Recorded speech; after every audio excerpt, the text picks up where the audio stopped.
जैसे कि हम लोग कहते हैं कि आदमी अकेला आया और अकेले ही चला जाएगा, इस कोविड ने ये दिखाया हमें। कौन बेच लेगा, कहाँ बेच लेगा वैक्सीन? भाई जब गवर्नमेंट फ्री में लगवा रही है तो आप खरीद के लगवाओगे मुझसे, और फिर आपको दूसरी डोज के बाद सर्टिफिकेट भी चाहिए, तो वो मैं बेच के वो सर्टिफिकेट कहाँ से दूंगा आपको? जब समाजवादी पार्टी की सरकार थी और मेरी जॉब लगी तो मेरे अंदर ये 1% भी नहीं आया कि मुझे जॉब पे नहीं जाना है। जितने भी पहले डॉक्टर्स थे, जो पहली वैक्सीन आई थी, हम लोगों को कोविशील्ड लगी है।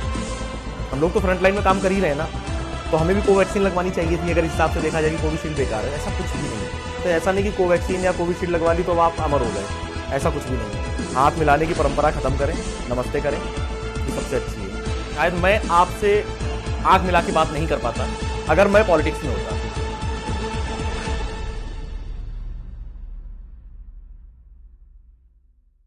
कुछ महीने पहले तक हम एक भयानक महामारी का रूप देख रहे थे। एक ऐसा रूप था जिससे हर कोई डर गया, सहम गया, सिहर गया। पिछले 2 सालों से हमने ऐसा मंजर देखा कि वो मंजर तबाही का मंजर था। लोग अपने घरों में दुबकने को मजबूर हो गए, घरों से निकलने में कतराने लगे। बाहर ऐसी आपदा, ऐसी विपदा देख रहे थे कि बाहर कुछ भी करने का मन नहीं हो रहा था। जिंदगी बचाना हमारी पहली प्राथमिकता हो गई थी। मगर एक उस ऐसे दौर में हमारे फ्रंट लाइन वर्कर थे जो जमीन पर हकीकत से रूबरू हो रहे थे। हमने घरों में बैठकर मीडिया से सुना, अखबारों में पढ़ा, लोगों से सुना, मगर फ्रंट लाइन वर्कर्स ने अपनी आंखों से देखा है उस तबाही के मंजर को जो हम सिर्फ देख रहे थे, सुन रहे थे। वो उस मंजर को जी रहे थे। ऐसे लोगों को हमें बहुत धन्यवाद करने की जरूरत है। आज उनकी वजह से हम जिंदा हैं, आज उनकी वजह से हम बोल पा रहे हैं, उनकी वजह से हम इस दुनिया को देख पा रहे हैं। ऐसे ही एक फ्रंट लाइन वर्कर हमारे साथ आज मौजूद हैं। ये वक्त की जरूरत थी। ऐसे लोगों को आज समाज में सामने लाना ये हमारी जरूरत है, जिन्होंने हमारी जिंदगियों को बचाया है। आज हम उनका इतना उत्साहित, उनको इतना तो धन्यवाद ज्ञापित कर ही सकते हैं जिससे एक नई ऊर्जा का संचार हो जाए, वो और बेहतरी से हमारे सामने आ पाए। जरूरत आज ये भी है कि उस दृश्य को जो उन्होंने जिया है उसको आज हम जाने, उनके मुंह से सुने उस मंजर की, उस तबाही के मंजर का वो क्या सितम रहा था, वो आज हमें जानने की जरूरत है। नमस्कार, मैं उज्जवल मिश्रा। ये हमारी इंटरव्यू सीरीज है। इसमें हम आपको ऐसे शख्स से रूबरू कराते हैं जिनका समाज में योगदान रहा है, समाज में इन्फ्लुएंसर के तौर पर आते हैं। आज हमारे साथ डॉक्टर वरुण सिंह कटियार हैं। डॉक्टर वरुण सिंह कटियार पेशे से डॉक्टर हैं, सरकारी सेवाओं में कार्यरत रहते हैं, राष्ट्रीय बाल स्वास्थ्य कार्यक्रम में इनकी भागीदारी रहती है, टीम के रूप में काम करते हैं। आज इनसे जानते हैं, क्योंकि जिस वक्त कन्नौज कोरोना की तबाही से जूझ रहा था, डॉक्टर वरुण सिंह कटियार को एक महत्वपूर्ण जिम्मेदारी दी गई थी उन आइसोलेशन सेंटर्स में जा करके उन मरीजों को उनके लिए व्यवस्था करवाना, और उसमें भी कुछ ऐसे डिस्टर्बिंग एलिमेंट्स होते हैं जो वहां पे एक मतलब आसानी से उन चीजों को हैंडल नहीं किया जा सकता है। उस मंजर को भी उन्होंने वहां पे जिया है, देखा है। आज हम इनसे बात करना चाहेंगे उस वक्त कैसे क्या रहा, लेकिन उस बात को करने से पहले थोड़ा इनके बैकग्राउंड के बारे में जान लेते हैं। वो बैकग्राउंड इनकी खुद की जवानी से जानेंगे। डॉक्टर, बहुत बहुत स्वागत है आपका हमारे साथ जुड़ने के लिए। जी धन्यवाद। आप डॉक्टर का पेशा तो है, और इस कोरोना महामारी के टाइम में हमने देखा कि आप लोगों की कितनी जरूरत इस समाज को हुई और किस तरह से आपने काम किया, जिस वजह से आज मैं आपके सामने बैठ करके ये बात बोल पा रहा हूँ। जी, तो आप इस पेशे में तो आए, और चूंकि एक बात मैं बहुत जरूरी ये भी बता दूं कि इनके फैमिली का जो पॉलिटिकल बैकग्राउंड भी रहा है, समाजवादी पार्टी से जुड़े रहे हैं, ये बताना बहुत जरूरी हो जाता है। इसलिए नहीं कि यहाँ पे इनकी छीटाकशी होनी चाहिए, बल्कि इसलिए कि जिसका परिवार राजनीति से जुड़ा हो वो व्यक्ति अलग हटके इस पेशे में आ गया, ये थोड़ा सोचने वाली बात है। तो ये कैसे रहा, ये मुझे, क्योंकि आपके फादर रहे हैं समाजवादी पार्टी में एक प्रमुख चेहरा थे, आपकी मदर भी पॉलिटिकल बैकग्राउंड से रही है जी, तो आपका मैं जानना चाहूंगा इस पेशे की तरफ कैसे रुख मोड़ दिया आपने? नहीं देखिए, अगर लोगों की सेवा करनी है तो कई तरह की चीज़ें हैं। पॉलिटिक्स भी है, ये पेशा भी है जो चिकित्सकीय पेशा है। फादर मदर की इच्छा थी कि उनका एक बेटा डॉक्टर हो, एक बेटा इंजीनियर हो, तो वो उनकी इच्छा पूरी हुई। और दूसरा, मेरा पॉलिटिक्स की तरफ ना जाने का रीज़न ये है कि जो पॉलिटिक्स का अभी दौर चल रहा है, इस दौर में शायद मैं फिट नहीं बैठता हूँ। मेरा मानना है कि आप जैसा कहते हैं वैसा करें, जो कि आजकल होता नहीं है। हम आज कुछ और बोलते हैं, लेकिन जब करने की बारी आती है तो शायद नहीं कर पाते। तो शायद मैं आपसे आंख मिला के बात नहीं कर पाता अगर मैं पॉलिटिक्स में होता। हो सकता है मैं चीजें सब सही करता, लेकिन जो सिस्टम है, सिस्टम को पूरी तरह से बदलने के लिए और भी चेहरे चाहिए, जो कि मिलना बहुत मुश्किल हो जाता है। यहां पे रह के भी as a doctor, as a dentist, team में काम करना, अकेले काम करना, यहां भी चैलेंजेस आते हैं। बहुत सी चीजें मेरे हिसाब से नहीं हो सकती, लेकिन फिर भी मैं चाहता हूं कि, मैं सोचता हूं कि मैं अपना 100% दे पाऊं। तो अपनी तरफ से तो मैं 100% देता हूं, पूरी कोशिश करता हूं कि 100% दूं। और मेरी कोशिश, मेरे अधिकारी, साथी, कलीग्स, उन सबका सहयोग भी रहता है और मैं 100% देने की पूरी कोशिश करता हूं और 100% होता भी है। कहीं कहीं चूक जाता हूं। कुछ चैलेंजिंग अपॉर्चुनिटीज होती होंगी आपकी इस फील्ड में जी, वो कैसे क्या रहती हैं? जैसे अभी आपने इस टाइम तो 2 सालों से तो बहुत कुछ रहा होगा। हाँ बिल्कुल। तो वो कैसे आपने हैंडल किया? उस टाइम में क्या कुछ रहा, थोड़ा सा मुझे बताएं, और फिर हैंडल उसको कैसे किया? अब अगर एक वाक्य बताऊं आइसोलेशन सेंटर का, तो मैं मानीमू आइसोलेशन सेंटर में था। वहाँ पे एक परिवार के 5 लोग थे, जिनमें कि एक बंदा उनके घर से एडमिट था मेडिकल कॉलेज तिरवा में। बाकी 4 लोग आइसोलेशन सेंटर में थे। जब चारों की रिपोर्ट आई तो उनकी बेटी को, जो वहाँ पे उनकी बेटी थी, उसको वो कोविड पॉजिटिव पाई गई। तो हम लोगों ने एम्बुलेंस मंगाई और उसको जाने के लिए बोला। तो वो अचानक छत पे चढ़ गई। अब वो छत पे चढ़ के उसका कहना था कि मुझे कोरोना नहीं है, बाकी जो लोग मेरे ऊपर आरोप लगा रहे हैं ये गलत लगा रहे हैं, मुझे कोरोना नहीं है और मैं नहीं जाऊंगी। फिर उसने वहाँ पे ग्लास तोड़ा, सेकेंड मंजिल से कूदने की कोशिश की। इस दौरान अब वहाँ पे देख के मैंने उच्च अधिकारियों को भी बताया, तो उन्होंने कहा कि नहीं आप हैंडल कर सकते हो, एक बार करके देखिए। तो मैंने कहा ठीक है। मैंने उसको बोला, नीचे उतारने की कोशिश की, लेकिन वो नहीं आई। फिर वो आई तो वो शीशा उसके हाथ में था टूटा हुआ, मारने के लिए मेरे को दौड़ी। उसका वीडियो भी है, मैंने शेयर किया था। तो मैं चिल्लाया भी, डांटा भी, जिस तरह से हो सकता था हैंडल करने की कोशिश की। लगभग 2 घंटा मुझे लगा। वो बाहर भी भागी, उसने लोगों पे थूका भी, जैसे कि उस टाइम चल ही रहा था कि लोगों पे थूक दे रहे हैं लोग। तो उसने वो सारे अटेम्प्ट किए कि जिससे कि उसको जाना ना पड़े, एम्बुलेंस में ना बैठना पड़े। फिर 2 घंटे के बाद समझाते समझाते कई तरह से डांटना भी पड़ा, जैसा मैंने बताया, चिल्लाना भी पड़ा, उससे तेज चिल्लाना पड़ा, क्योंकि जब आपके बस में कोई चीज़ ना आए तो फिर कुछ ना कुछ करना पड़ता है। तो वो मैंने किया। उसने खुद को मारने की कोशिश की तो मैंने समझाया। पहले जब नहीं मानी तो एक बार मैंने कहा भी, हमने क्या काम करो, अगर आप मारना चाहती हो तो मर जाओ, फिर क्या करें। तो बोली आप ऐसा कह रहे हैं। फिर वो थोड़ा धीमे धीमे शांत हुई, कि उसे लगा कि इधर से भी रिस्पॉन्स वैसा ही मिल रहा है जैसा कि मैं रिस्पॉन्ड कर रही हूँ इनको। फिर वो धीरे धीरे शांत हुई, एम्बुलेंस में बैठी। तो ये मेरे लिए बहुत चैलेंजिंग था। वो 2 घंटे धूप में उसको रोकना, उसको बाहर जाने से रोकना, दूसरों को टच करने से रोकना, ये सारी चीज़ें मेरे सामने बहुत ज़्यादा बुरी तरह से आई, लेकिन वो हैंडल हुई, उतनी अच्छी तरीके से हैंडल हुई। कोई मिसहैपनिंग नहीं हुई, कोई दिक्कत नहीं हुई। और वो 2-2.5 घंटे का टाइम एक गुजरा और वो। अच्छा, हम लोग तो जैसे टेलीविजन से देख रहे थे, अखबारों के माध्यम से देख रहे थे, और आप उन कोविड पेशेंट्स के बीच में जा रहे थे।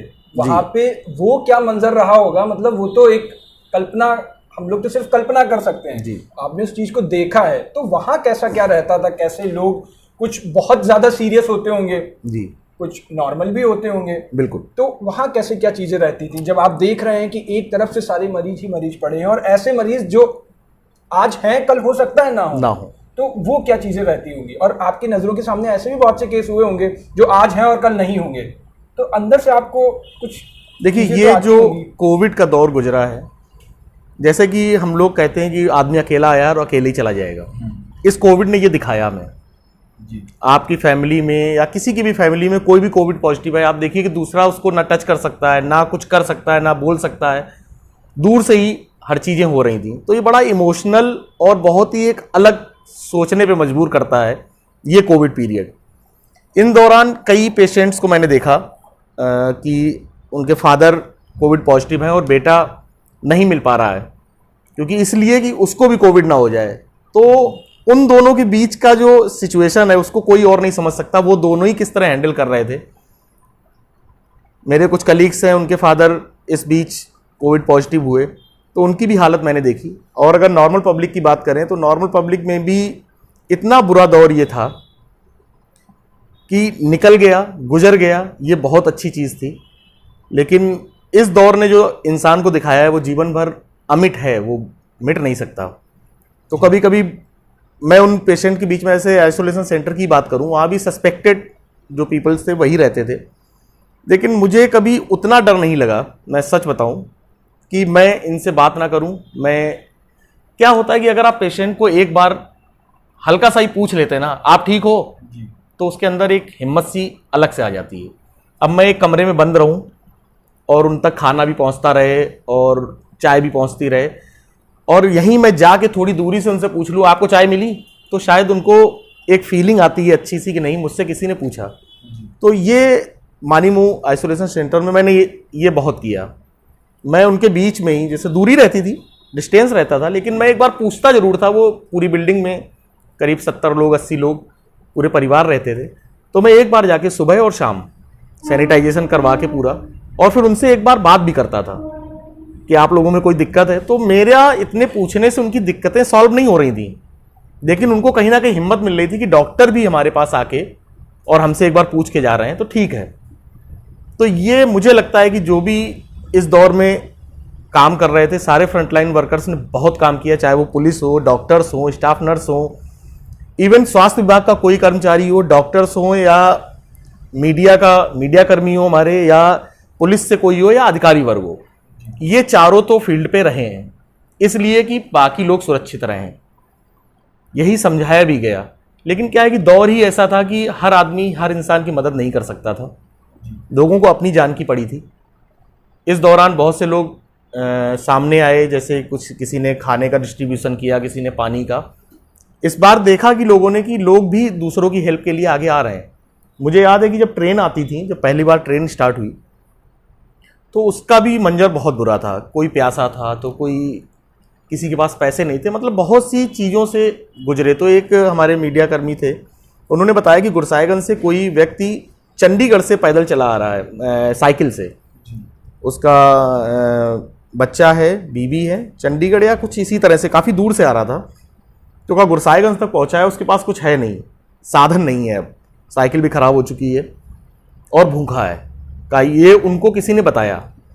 तो मैं फिर यहाँ पे, हमारे पुलिसकर्मी बैठे हुए थे, तो मैं यहाँ से गया, मैं ड्यूटी से ही आया था उस समय।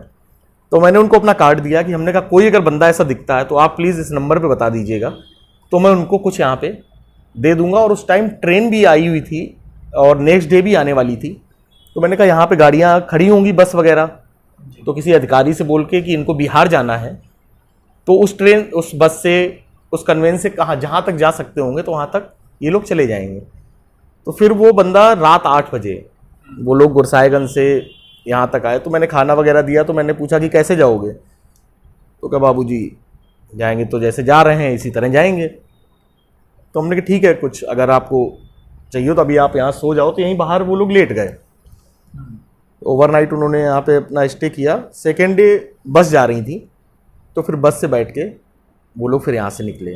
तो इस तरह की, एक मेरे साथ नहीं, कई लोगों के साथ, बहुतों के साथ ये चीज़ें आई, जिन्होंने इस तरह से हेल्प भी की और लगा भी कि नहीं मुझे किसी की हेल्प करनी चाहिए, क्योंकि ये दौर ही बहुत बुरा गुजरा है और अभी भी गुजर ही रहा है, चल ही रहा है।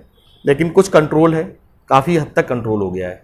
अच्छा, आपने उन व्यवस्थाओं को देखा, आप चूंकि उस सरकारी व्यवस्था में हैं जी, तो मैं आपसे बहुत निष्पक्षता के साथ जानना चाहूँगा कि व्यवस्था में क्या बदलाव होने चाहिए और क्या जो गड़बड़ी है, पहले तो गड़बड़ी जानना चाहूँगा, और उसका सॉल्यूशन क्या है, उसको कैसे सॉल्व कर सकते हैं, क्या बदलाव होने चाहिए, वो मैं आपसे जानना चाहूँगा थोड़ा सा। देखिए, कोई भी महामारी आती है तो पहले से पता नहीं रहता है।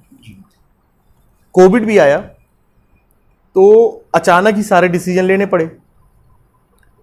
तो जो भी डिसीजन पहले लिए गए फिर उसको चेंज किया गया। जैसे कि मुझे लगता है, मैं अपना पर्सनल एस्पेक्ट रख रहा हूँ यहाँ पे, कि लॉकडाउन हो गया, ठीक है, ट्रेन से लोगों का आवागमन चालू हो गया, लेकिन उस बीच जो लोग पैदल आ रहे थे, मेरे ख्याल से कि उस टाइम ये होना चाहिए था। और मैंने अब जहाँ तक आवाज़ पहुँच सकती है वहीं तक पहुँचा सकता हूँ, बहुत ज़्यादा ऊपर तो नहीं जा सकती है। तो मुझे लगता था कि जो हमारे स्टेडियम हैं, जो हमारे कॉलेजेस हैं, आपके नोएडा तरफ इंजीनियरिंग कॉलेज बहुत ज़्यादा हैं, जो लोग पैदल मूव कर रहे थे, अगर इनको उन कॉलेजेस में रख के और किसी भी एनजीओज बहुत आगे आए, जितना लोग रोड पे मर रहे थे या रोड पे चल रहे थे, मुझे लगता है कि उनको वहाँ पे रोक के 15 दिन, 20 दिन, 1 महीने खाना ही चाहिए था, इसके अलावा कुछ नहीं, तो वहाँ पे रोका जा सकता था। खैर ये एक व्यवस्था की वो बात हुई। बाद में ये काम गांव स्तर पे चालू हुआ कि स्कूल के बाहर जो लोग बाहर से आ रहे हैं तो स्कूल में रोक दिए गए, ये बाद में चालू हुआ। लेकिन जो लोग तब तक पैदल सफ़र कर चुके थे, कोविड उस समय नहीं उतना फैला था जितना कि ट्रेन के माध्यम से जब हम लोग जा रहे थे।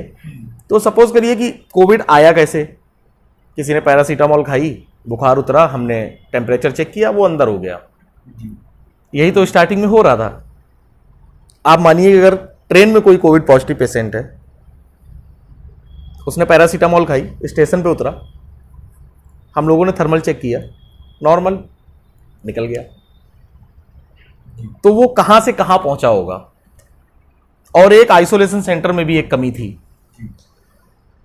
जैसे कि किसी घर में 5 लोग हैं, उसमें से एक कोविड पॉजिटिव है तो उसको भेज दिया गया क्वारंटाइन सेंटर में, बाकी 4 लोग आइसोलेशन सेंटर में। उस समय उन 4 की रिपोर्ट आने में समय लगा। सपोज करिए उन 4 की रिपोर्ट में एक पॉजिटिव आया, लेकिन वो 4 रहे किसके साथ रहे थे? अभी फैमिली के साथ, आपस में ही साथ ही रह रहे थे। फिर हमने एक को उठाया, क्वारंटाइन सेंटर भेज दिया, बाकी के 3 को घर भेज दिया। तो क्या ये श्योरिटी थी कि उन तीनों में वो तीनों पॉजिटिव नहीं बाद में हुए होंगे? एक थोड़ा सा ये भी एक इशू था, लेकिन अच्छी तरह से सारा गुजर गया। हमारी इम्यूनिटी ने काम किया, क्योंकि हम लोग सारे, मुझे लगता है कि हम लोग सारे मौसम, इंडिया में हर तरह का मौसम आता है, तो हमारी जो इम्यूनिटी है बाकी देशों से तो बहुत स्ट्रांग है। अच्छा, कोविड टाइम में एक ऐसी बात और चली थी, जब जनता के बीच से ये आवाज़ उठ के आई थी, कह रहे थे कि बहुत सारा पैसा आ रहा है पर मरीज के ऊपर और ये सारा डॉक्टर्स गड़बड़ कर लेते हैं, और सुनने में आया था 1-1.5 लाख रुपए एक मरीज के ऊपर आता है। मतलब ये जनता के बीच से आवाज़ें उठ रही थी, ऐसा उनका कहना था। और उसके बाद ना वहाँ पे खाना ढंग से मिलता था, ना रहने को ढंग से मिलता था, और ये था कि डॉक्टर्स जानबूझकर पॉजिटिव करके डिक्लेयर करके और फिर वहाँ पे पहुँचा देते हैं। देखिए ये चीज़ें तो फैलाई जाती हैं, सभी को पता है। किसी को क्या पड़ी है भाई, मुझे क्या पड़ी है कि आपको मैं पॉजिटिव बोल दूँ? अभी जैसे आप तो ये उस टाइम की बात बता रहे हैं, मैं आपको 10 दिन पहले की बता रहा हूँ। कंट्रोल रूम की एक फ़ोन आया कि सर यहाँ पे डॉक्टर्स वैक्सीन नहीं लगा रहे हैं और बेच ले रहे हैं। हमने, मैं आपकी बात रिकॉर्ड करूँ क्या इस बात को? हमने, यार कौन बेच लेगा, कहाँ बेच लेगा वैक्सीन? भाई जब गवर्नमेंट फ्री में लगवा रही है तो आप खरीद के लगवाओगे मुझसे, और फिर आपको दूसरी डोज के बाद सर्टिफिकेट भी चाहिए, तो वो मैं बेच के वो सर्टिफिकेट कहाँ से दूंगा आपको? हमने अननेसेसरी कहा कि नहीं, ऑनलाइन तो मैंने बुक कर दिया है लेकिन यहाँ पे लगा नहीं रहे हैं। हमने, होता है कि ऑनलाइन आपने पोर्टल पे बुक किया, यहाँ पे वैक्सीन नहीं है जी, तो कहाँ से आएगी? हो सकता है कि वैक्सीन आज यहाँ पे नहीं हो, कल आ जाएगी, तो आप कल लगवा लीजिएगा। तो इस तरह की रूमर्स तब भी फैली, किसी को नहीं पता है कि कहाँ से कौन सा पैसा आ रहा है, किसी को भी नहीं पता है। लेकिन पब्लिक में है कि भाई 1 लाख रुपए आया, 1.5 लाख रुपए आया, खर्च नहीं कर रहा। तो ये उनकी अपनी सोच है। किसी ने किसी से कुछ कहा, उसने 1000 बोला, वो दूसरे को बोलेगा यार 4000 की बात थी, वो तीसरे को बोलेगा यार 10,000 की बात थी, 10,000 आ रहा है। तो ये रूमर्स तो फैल रही थी, इसमें कोई दो राय नहीं है। अच्छा, एक आप चूंकि सपा सरकार के टाइम भी इस पेशे में थे, आ जी चुके थे, बिल्कुल, सरकारी व्यवस्था में थे। आज जब भारतीय जनता पार्टी की सरकार है, आप उसमें भी इस व्यवस्था में हैं। बिल्कुल, आपने दोनों सरकारों को जिया है, देखा है, दोनों में कैसे कंपेयर कर पाएंगे? देखिए सरकार का मेरे ऊपर कभी प्रभाव नहीं पड़ा। जैसे कि आपने पहले ही कहा था कि मैं समाजवादी पार्टी के राजनीतिक बैकग्राउंड से आता हूँ। जब समाजवादी पार्टी की सरकार थी और मेरी जॉब लगी, तो मेरे अंदर ये 1% भी नहीं आया कि मुझे जॉब पे नहीं जाना है। होता है, जिसका रहता है पॉलिटिकल कुछ रहता है तो वो पहले ही सोचता है जॉब लग जाए फिर मैं दूसरा काम देख लूँ। लेकिन मैंने अपनी टाइमिंग, मेरी जॉब की, और इस बात का मैं ईश्वर का धन्यवाद देता हूँ कि मेरे अंदर ये चीज़ें कभी आई ही नहीं। मैं उस सरकार में भी, मेरी जो टाइमिंग थी उससे 1 मिनट ना इधर ना उधर, मैं टाइम से जाता था। और अगर आप, मुझे जो छुट्टियां मिलती हैं 14 CL मिलती हैं, 16 मेडिकल मिलता है, 30 एवरी ईयर। आप मेरा रजिस्टर चेक करिए 2012 से और 2020 तक मैंने सीएल तक पूरी नहीं ली है। साल में 14 छुट्टियां भी नहीं ली हैं मैंने, क्योंकि एक रूटीन सा बन गया था। जब मैं लोगों के बीच जाता था, मेरा काम है स्कूल और आंगनवाड़ी में बच्चों का चेकअप करना। जो बच्चा स्कूल आएगा या आंगनवाड़ी में आएगा, मैं चेकअप करूंगा। जनरली यही होगा। बच्चे स्कूल और आंगनवाड़ी में नहीं आते थे। आप जलालाबाद ब्लॉक में पता करिए, मैं गांव में घर में चला जाता था, क्योंकि ये उनकी टेंडेंसी है कि नहीं भेजेंगे भाई, 50 काम है, आलू बीनने चला गया कोई। क्योंकि लोग अपनी रोजमर्रा की जिंदगी जीने के लिए हर तरह से काम करते हैं और बच्चों से भी कराते हैं।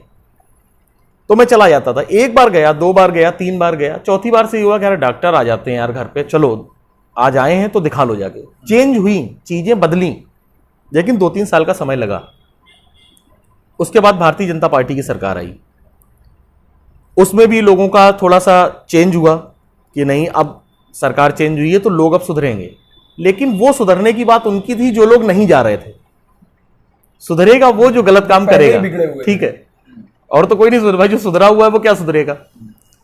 तो वो चीज भी मैंने देखी। मेरा काम दोनों, अगर मैं ये सोचता कि मुझे समाजवादी पार्टी में जॉब लगी, समाजवादी पार्टी का ही मुझे काम करना है और उसी में मैं अच्छा काम करूंगा, तो मैं इस सरकार में, हो सकता था कि मेरे कदम थोड़े से लड़खड़ाते कि यार अगर मैं काम कर रहा हूं तो नाम तो भाजपा का हो रहा है। लेकिन मेरा काम सपा और भाजपा से नहीं है, मेरा काम पब्लिक के बीच में है। मेरा काम उस हर बीमार आदमी से। अब जैसे मैं ये नहीं देखूंगा कि कौन किस जाति का है, जो मुझसे इलाज कराने आ रहा है, जो जाति प्रथा अपने यहाँ है, लोग छुआछूत भी मानते हैं, लेकिन अगर हम लोग भी यही करने लगेंगे तो हम में और उनमें कोई अंतर नहीं रह जाता। इसीलिए मैंने आपको पहले भी कहा कि पॉलिटिक्स के लिए शायद मैं उतना उपयुक्त नहीं हूं, क्योंकि मैं गलत काम नहीं कर पाता और ना ही अपने सामने होने भी देता हूं, दोनों ही चीजें। ठीक है। वन लास्ट क्वेश्चन, एक जो वैक्सीनेशन का दौर चल रहा है जी, लोगों में बड़ा भ्रम है कोविशील्ड और कोवैक्सीन को लेकर के। उसके बाद वैक्सीनेशन का पूरा ही भ्रम ये है कि बहुत से डोज पूरे नहीं लगाए जा रहे हैं, बहुत से ऐसे सवाल हैं जी। तो वैक्सीनेशन पर आप क्या कहना चाहेंगे? क्या वैक्सीन लोगों को कैसे लगवानी चाहिए, या क्या मतलब उसमें पब्लिक को क्या मैसेज देना चाहेंगे? नहीं, वैक्सीन तो हर इंसान के लिए ज़रूरी है। कोविशील्ड हो, कोवैक्सीन हो या और भी वैक्सीन सब आ रही हैं, तो इनमें कोई भी ऐसा नहीं है कि ये बहुत अच्छी है, ये बहुत ख़राब है। सबका अपना एक परसेंटेज है कि 70 to 80% ही अपना काम करती हैं, कोई भी वैक्सीन हो। तो इसमें ये कंफ्यूज नहीं होना है कि नहीं मुझे कोवैक्सीन ही लगवानी है, ऐसा कुछ नहीं है। जितने भी पहले डॉक्टर्स थे, जो पहली वैक्सीन आई थी, हम लोगों की कोविशील्ड लगी है। हम लोग तो फ्रंट लाइन में काम कर ही रहे हैं ना, तो हमें भी कोवैक्सीन लगवानी चाहिए थी। अगर इस हिसाब से देखा जाए कि कोविशील्ड बेकार है, ऐसा कुछ भी नहीं है। ये केवल एक थोड़ा सा भ्रम फैला हुआ है कि नहीं कोवैक्सीन ज़्यादा अच्छी है, कोविशील्ड अच्छी नहीं, ऐसा कुछ भी नहीं है। तो वैक्सीनेशन तो सभी, हर इंसान को करवाना चाहिए। वैक्सीनेशन करवाएं और मास्क का यूज़ तो करें, यहाँ पे नहीं, यहाँ पे ये पूरा कवर करें कि मास्क अभी आपकी अभी भी ज़रूरत है। ऐसा नहीं कि कोवैक्सीन या कोविशील्ड लगवा ली तो अब आप अमर हो गए, ऐसा कुछ भी नहीं है। आपको मास्क, हैंड सैनिटाइज़र या हाथ धुलें। सैनिटाइज़र से होता क्या है कि जब आप सैनिटाइजेशन करते हैं, सपोज करिए कि आपके हाथ में कोई चीज़ लगी हुई है, फॉरेन बॉडीज़ हैं, आपने सैनिटाइजेशन किया, वो क्लीन हो गए, लेकिन उनके जो माइक्रो ऑर्गेनिज्म है वो तो आपके हाथ में ही है। अगर आप धुल सकते हैं हाथ, उस टाइम का दौर ये था कि पानी नहीं मिल रहा है या जो भी है, तो आप, ज़रूरी नहीं कि आपके पास ये सैनिटाइजेशन करने के लिए अल्कोहल ही हो, सैनिटाइज़र ही हो, आप हाथ धुलें। अगर अवेलेबिलिटी है तो हाथ धुलें ज़रूर, और दूसरे से दूरी तो बना के रखनी है। हाथ मिलाने की परंपरा ख़त्म करें, नमस्ते करें, जो सबसे अच्छी है। शेक हैंड से क्या होता है कि मैंने ऐसे किया और आपको हाथ मिला लिया, तो मेरे जितने भी बैक्टीरिया, जो भी वायरसेस थे, वो आप तक ट्रांसफ़र हो गए। नमस्ते में आपके जो बैक्टीरिया आप तक और आपके आप तक कोई ट्रांसफ़र नहीं। तो आप वैक्सीनेशन तो बहुत ज़रूरी है और सभी को करवाना चाहिए, बिना किसी इस भेदभाव के कि जो भी चीज़ें चल रही हैं, जैसा लोग फैला रहे हैं कि नहीं ये नहीं लगवाना है, उसे वो लगवाना है, तो ये सब कुछ नहीं है। मैंने कोविशील्ड लगवाई है, मैंने अपने पेरेंट्स को भी कोविशील्ड लगवाई है। अगर उसी विभाग में रहते हुए तो मैं ये कर सकता था कि चलो नहीं पापा को वैक्सीन लगवा देते हैं, ऐसा कुछ नहीं है। दोनों ही वैक्सीन बिल्कुल कारगर सेफ और जो भी आ है, रही है। बिल्कुल सेफ है, और थोड़ा बहुत दिक्कतें होती है। देखिए अभी टेटनस का आप इंजेक्शन लगवाइए, आपके हाथ में दर्द होता है, जी ऐसी वैक्सीनेशन का है। अगर आपने वैक्सीन लगवाई तो थोड़ा बहुत तो कोई ना कोई साइड इफेक्ट हर वैक्सीन लगवाने से होता है।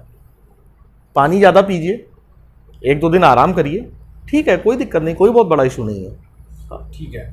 तो ये थे हमारे साथ डॉक्टर वरुण सिंह कटियार। चीज़ें बहुत आसानी से, बहुत समझ चाह करके आपको चीज़ों को बताया है, उस दौर को बताया है, और आज जो आपके अंदर भ्रम फैला हुआ है, वैक्सीनेशन का भ्रम जो है आपके अंदर, वो भी चीज़ें क्लियर करके बताई हैं। कोरोना का दौर अभी थमा नहीं है। हाँ, वो भयानक मंजर निकल गया है, लेकिन आपकी लापरवाही से वो मंजर वापस आने में भी ज़्यादा समय नहीं लग सकता है। तो ऐसे में ज़रूरत है थोड़ा सतर्कता, सावधानी बरतने की। बाकी आपने और जानकारी से चीज़ें आपको जानकारी से अवगत कराया, तो हमारे साथ डॉक्टर वरुण सिंह कटियार जुड़े हुए थे, आपको बहुत आसानी से उस वक्त की चीज़ें बताई जब कोरोना का वो मंजर था, आज की चीज़ें बताई जब वैक्सीनेशन का दौर शुरू हो गया है। तो अब आपको ज़रूरत है अपने आत्मचिंतन करने की, उन चीज़ों को समझने की, क्योंकि हम ही भागीदार होंगे उस दौर को फिर से वापस लाने में। इसी के साथ स्वस्थ रहिए, सुरक्षित रहिए, सतर्क रहिए और सावधान भी रहिए, और सरकार की तरफ से जो भी गाइडलाइंस दी जा रही है उनका पालन करते रहिए। मिलेंगे आपको फिर किसी नए शख्स के साथ, तब तक के लिए शुक्रिया, नमस्कार, अलविदा।